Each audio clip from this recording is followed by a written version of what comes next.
नमस्कार, तेजस्विनी में आप सभी का स्वागत है।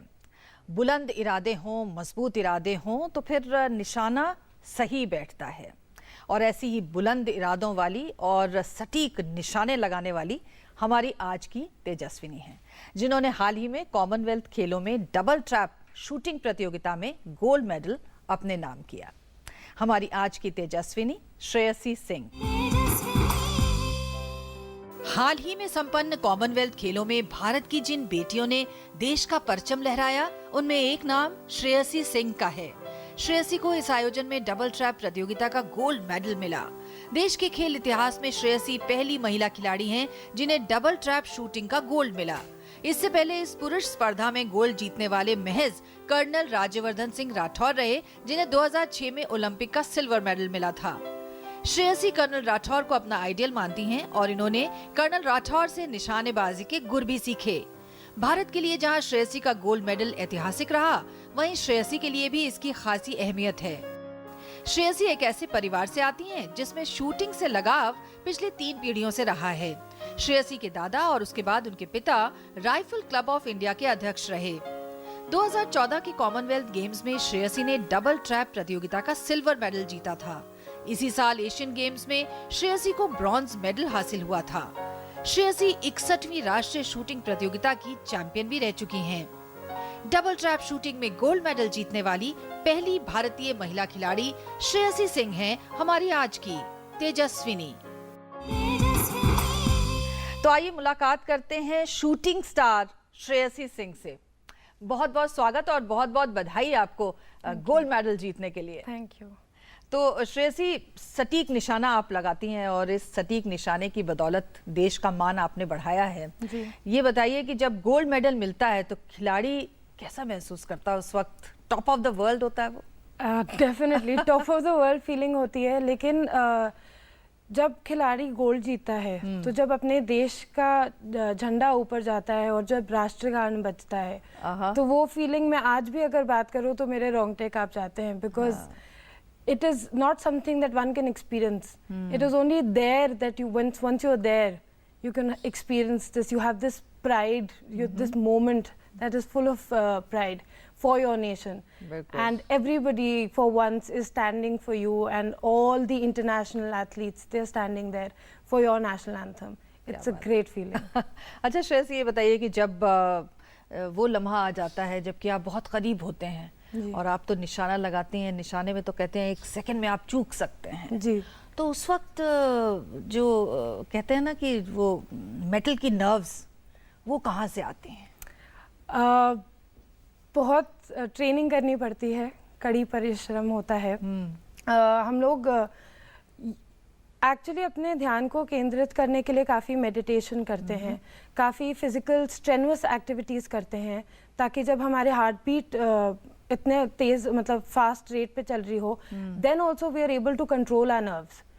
और ऐसा ही हुआ ऑस्ट्रेलिया में जब मेरे खिलाफ एमा कॉक्स थी और हम दोनों सेम स्कोर पे टाई हो गए थे, and I really needed those nerves of steel and it happened for me, so I am grateful.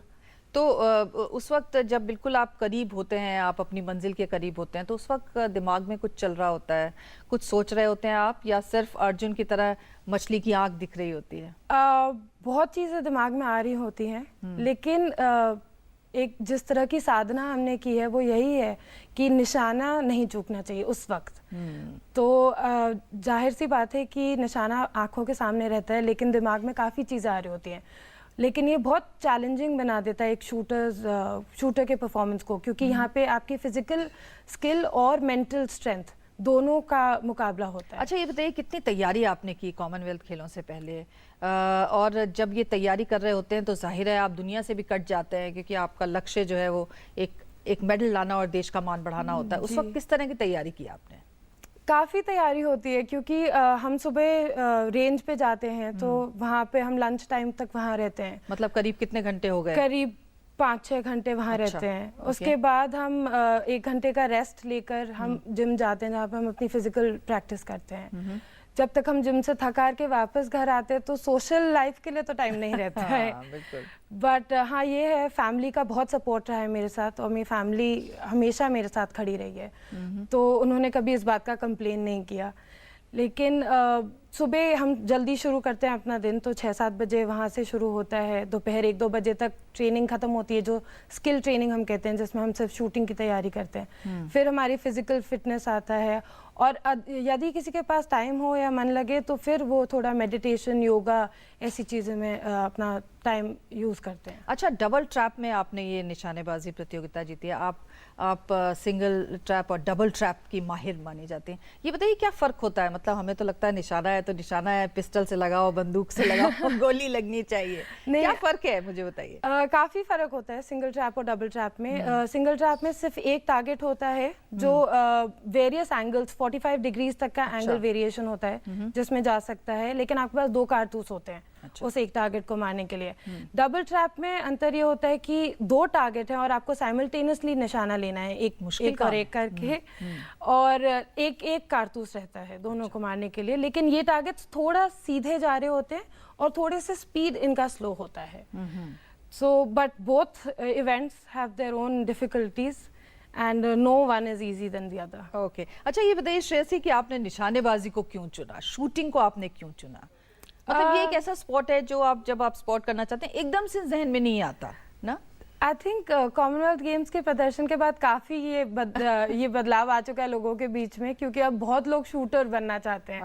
मेरे लिए मेरे दादाजी और उनके बाद मेरे पिताजी दोनों नेशनल राइफल एसोसिएशन के अध्यक्ष रह चुके हैं, और जो हमारे आज के माननीय मंत्री हैं राज्यवर्धन सिंह राठौर, वो भी काफ़ी करीब थे मेरे पिताजी से। तो इसी बातचीत में मैंने अपने 10वीं का परीक्षा ख़त्म किया था, और वो लोग घर पे बात कर रहे थे, और शूटिंग से क्योंकि हमेशा जुड़ाव था, क्योंकि बहुत इवेंट्स देखे थे, बहुत एथलीट्स से मिले थे पहले, तो मैंने भी अपनी इच्छा जाहिर की और कहा कि मुझे शूटिंग सीखना है, तो कैसे मैं शुरू कर सकती हूँ। और वहीं से ये सिलसिला शुरू हुआ। शुरुआत में एक हॉबी था, 1-2 साल में एक प्रोफेशनल करियर की तरह की शुरुआत में किसने मदद किया? मतलब हम कहें कि कौन मेंटोर था, कौन आपका गाइड था? डेफिनेटली राज्यवर्धन सिंह राठौर, उनको हम चिली दादा बोलते हैं। अच्छा। और उन्होंने पहली बार मुझे बंदूक चलानी या बंदूक को कैसे उठाते हैं और बंदूक की इज्जत कैसे करते हैं, अच्छा। वो पहली बार उन्होंने मुझे सिखाया। तो इस पूरे करियर की शुरुआत का श्रेय उनको जाता है। अच्छा, जैसे निशाना लगाना मतलब आसान काम नहीं होता, और है ना, निशाने आप कई चूकते हैं। जब आप शुरू में गई रेंज में, तो उस वक्त क्या एकदम से आपको लगा कि नहीं निशानेबाजी ही है मेरे खून में, मुझे वो करनी है, या थोड़ा सा प्रयत्न करना पड़ा, जतन करना पड़ा सीखने के लिए? नहीं, प्रयत्न जतन दोनों करना पड़ा, लेकिन जैसे मैंने कहा, क्योंकि मेरे पास परिवार का इतना सपोर्ट था, और मुझे हमेशा ये सुनने में आता था कि नहीं, खून में निशानेबाजी है, क्योंकि दादाजी ने की है, पिताजी ने की है, और अब तुम्हारे रुचि क्यों बढ़ी इस चीज़ में। तो वो एक तरह से मोटिवेशनल रहता था कि अगर किसी दिन प्रैक्टिस सेशन, ट्रेनिंग सेशन खराब गया, या शुरुआत में कुछ कॉम्पिटिशन्स थे जो खराब गए थे, तो उसके बाद भी मन लगता था कि नहीं, दोबारा जाके एक बार और कोशिश। और आई थिंक वही एक मोटिवेशन था कि 2010 में मेरा 5th पोजीशन था। 2010 राष्ट्रमंडल खेल में जो नई दिल्ली में थे, 2014 में जो ग्लासगो में थे उसमें मैं सिल्वर कर पाई, और 2018 फाइनली जब गोल्ड कोस्ट में हुआ, तब मैं अपना प्रदर्शन और बेहतर करके गोल्ड ले आई। So basic point of going and trying to achieve it again and again is what made me reach this position where I am today. अच्छा, ये बताइए कि जब पहल आप किसी ऐसी नेशनल प्रतियोगिता में शामिल हुई थी, उस वक्त का एक्सपीरियंस क्या था? क्योंकि वो एक बड़ा ऐसा एक्सपीरियंस होता है जिसे आप चेरिश करते हैं जिंदगी भर।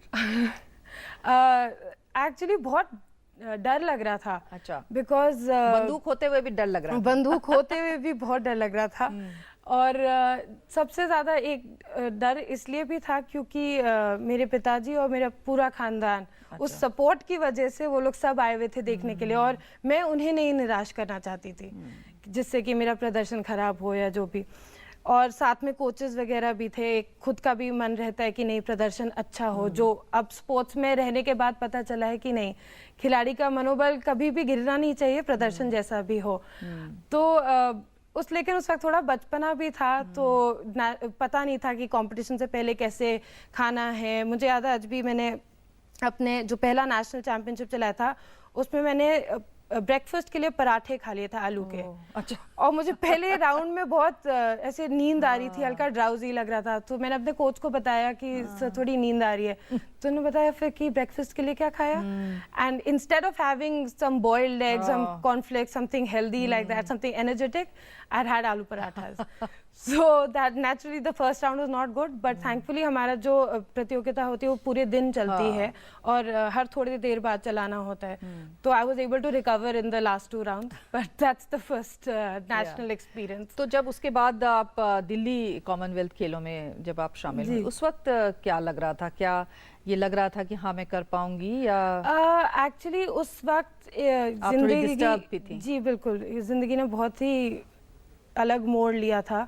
मेरे पिताजी गुजर गए थे जून 24 2010 को, और तब मेरा कॉमनवेल्थ गेम्स का सिलेक्शन हो रहा था दिल्ली में, जब लंदन में ही पास्ट अवे। एंड उस वक्त एक क्योंकि उनका अनटाइमली डेथ था, एक उनका ड्रीम था कि अगर श्रेयसी इंडिया को कॉमनवेल्थ गेम्स में रिप्रेजेंट कर रही है तो नेचुरली एक मेडल लेकर आए। तो these are the last dreams that I remember as his daughter. और तो जब 2010 में खेलने गए तो एक था कि, लेकिन क्योंकि इतना बड़ा साया जिंदगी से एक सपोर्ट चला गया था, तो चाहत तो थी जीतने की, बट कहीं ना कहीं मैं वो अपने आप को कहीं जोड़ नहीं पा रही थी। So it was a very tough time, tough, upsetting and emotionally yeah, exhausting period, like I would say. लेकिन श्रेयसी ने उसके बाद हार नहीं मानी और श्रेयसी आगे बढ़ी अपने सपनों को पूरा करने के लिए, उन सपनों को जो उनके पिताजी ने देखे थे। एक छोटा सा ब्रेक लेते हैं, तेजस्विनी में तुरंत हाजिर होते हैं। आप देखते रहिए हमारा ये विशेष तेजस्विनी। सुबह का सही आगाज ताजा खबरों के साथ, सुर्खियों के आईने से देश विदेश की सही तस्वीर और दिन के हर पहलू पर नजर। नया सवेरा सोमवार से शुक्रवार सुबह 7 बजे सिर्फ डीडी न्यूज पर।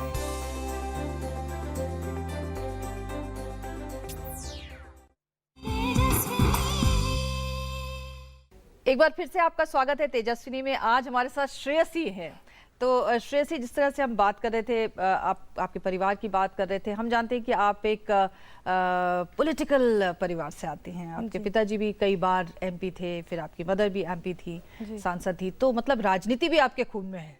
जैसे आप कह रही थी कि शूटिंग अब मेरे खून में है, राजनीति भी आपके खून में है, तो क्या राजनीति की तरफ भी निशाना लगाएंगी आप? जी, अभी ऐसा कोई भी प्लान या रुचि नहीं है। अभी दिमाग में सिर्फ एक लक्ष्य है, वो है टोक्यो में होने वाले 2020 ओलंपिक गेम्स। निशाना अभी वहाँ साधा है, वहाँ के पोडियम फिनिश पे साधा हुआ है। तो राजनीति में मैं आऊँ ना आऊँ, और वैसे भी मैं ये सोचती हूँ कि ये निर्णय मेरा नहीं है, ये वहाँ के लोगों का, और बिहार के बांका के लोग मुझसे बहुत जुड़े हुए हैं, तो ये निर्णय उनका है। यदि अगर वो चाहेंगे और उनकी इच्छा रहेगी कि मैं राजनीतिक सफ़र अपना तय करूं, तो मैं बेशक करना चाहूँगी, लेकिन ये कहना कि मैं चाहती हूँ, ये गलत है। तो यानी कि राजनीति अभी थोड़ी सी दूर है, फिलहाल खेल का मैदान जो है वही आपका असली रन है। तो ये बताइए कि अब खेल के मैदान में जिस तरह से आप कह रही हैं कि अब टोक्यो में आपकी नज़र है, मुझे ये बताइए कि शूटिंग के दौरान जाहिर है हमारे देश में इतने सारे शूटर्स हैं, सब अच्छा खेल रहे हैं और हमारे देश का मान भी बढ़ा रहे हैं, लेकिन हम जानते हैं कि ये एक महंगा स्पोर्ट है, ये सबके बूते की बात नहीं है। तो उस दृष्टिकोण से खिलाड़ी होने के नाते आप क्या महसूस करती हैं, खासतौर से और जो हमारे और जो युवा हैं, जो बडिंग खिलाड़ी हैं, जो आना चाहते हैं, उतरना चाहते हैं, उनके लिए क्या शूटिंग में उतरना आसान है या एक मुश्किल रहा आप मानती हैं? मुश्किल इसीलिए है क्योंकि फैसिलिटीज़ थोड़ी कम है। यदि जैसे हम जो क्ले टारगेट्स पे निशाना लगाते हैं, उनको हम क्ले टारगेट्स कहते हैं, अगर उन क्ले टारगेट्स को हम इंटरनेशनली इंपोर्ट ना करवाएं और हम अपने पास ऐसी कोई फैसिलिटी तैयार कर ले जहाँ पे क्ले टारगेट्स इजीली अवेलेबल हो, तो कॉस्ट कटिंग वहीं हो जाएगी। Same is with the ammunition and the guns. लेकिन क्योंकि स्पोर्ट्स शूटिंग इतना बड़ा फील्ड है, इसमें शॉटगन भी है जो राइफल पिस्टल से थोड़ा ज़्यादा महंगा हो सकता है। अगर कोई चाहे तो वो सिर्फ पिस्टल से भी शुरू कर सकता है, जिसकी रेंज घर पे बन सकती है, ज़्यादा जगह की ज़रूरत नहीं है. And paper targets, and so it's not I'm sure they're being made in India also, and it's not a very expensive sport if you want to start with rifle pistol. However, shotgun थोड़ा expensive हो जाता है, लेकिन एक level पे पहुंचने के बाद आपके पास फेडरेशन और स्पोर्ट्स अथॉरिटी ऑफ इंडिया का पूरा सपोर्ट रहता है. क्योंकि अभी हम देख रहे हैं जिस प्रकार से सरकार का बड़ा थ्रस्ट है स्पोर्ट्स की तरफ और तैयार करने के लिए कि हमारी जो बेंच स्ट्रेंथ है वो तैयार हो पाए, उस दृष्टिकोण से आपको क्या लगता है कि आज की अगर हम बात करें तो आपके जैसे जो खिलाड़ी हैं जो खेल रहे हैं और जिन्हें लगातार सपोर्ट की जरूरत है, क्या वो सपोर्ट हो पा रहा है, मिल पा रहा है? जी बिल्कुल, काफ़ी सपोर्ट मिल रहा है, फाइनेंशियल सपोर्ट मिल रहा है, which is amazing. I mean मैंने हमेशा ये कहा है कि आज की डेट में एक इंडियन एथलीट होना बहुत ही गर्व की बात है और बहुत हमें फाइनेंशियल सपोर्ट मिल रहा है. साथ ही हमारी कल मुलाकात ऑनरेबल प्राइम मिनिस्टर से हुई और उनका इतना मोटिवेशनल स्पीच था, इतना कैजुअल मोटिवेशनल स्पीच था कि हम सब जितने कंटिंजेंट थे और जितने लोगों ने अगर नेशनल टीवी पे देखा है, so we are all as a contingent are feeling so motivated going for the Asian Games. Jakarta में होने वाले हैं सितंबर में, एंड वी आर सो अगस्त में, and we are feeling so motivated and we have never seen this kind of support. So it's a great time to be an Indian athlete, and it's an even better time to be an Indian women athlete. तो जब प्रधानमंत्री से आपकी मुलाकात हुई तो वो कैसी रही और क्या आपने अपने अनुभव भी शेयर किए उनके साथ? जी बहुत ही एक्साइटमेंट भी था, डर भी था कि इतने बड़े शख्सियत से मिलने जा रहे हैं, लेकिन उन्होंने इतने प्रेम से हम सबसे मिले, हम सबसे पूछा, हम सबसे बातचीत की, अपने स्कूल के कुछ टाइम की कुछ चीज़ें शेयर की, हमें थोड़ा सा गाइड किया. तो वो बहुत ही एक तरह से बहुत ही अपनापन सा था उस माहौल में और बहुत अच्छा लगा मिलके.